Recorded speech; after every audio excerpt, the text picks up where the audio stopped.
Hey guys, very simple tip for today. The quickest way to improve your LSAT score, whether you're starting from scratch or you've been studying for weeks or months, is very simple.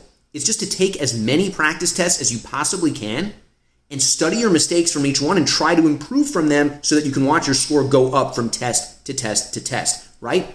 Very simple. The best way to get really good at doing anything is just to do that thing over and over and over again.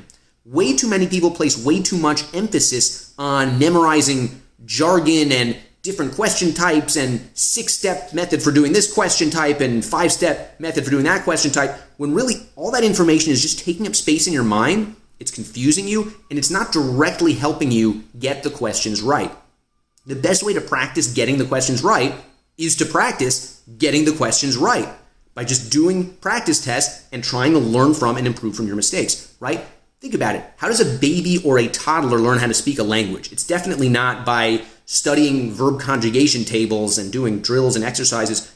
No, it's by speaking the language, making a bunch of mistakes and learning from those mistakes and trying again and again. And that's how they get better, and that's how you are going to get better at the LSAT. Now, obviously there are techniques and methods that you can learn that will make you more efficient at certain things. And yes, there is a time and a place for that. However, I promise you that if you do nothing other than just taking as many practice tests as you can, think about what would happen if you took 10 official LSAT prep tests, 15 practice tests, 20 practice tests. That's 2,000 LSAT questions. I don't care what anyone says. If you do anything 2,000 times, you're going to get better at it. You're going to figure it out.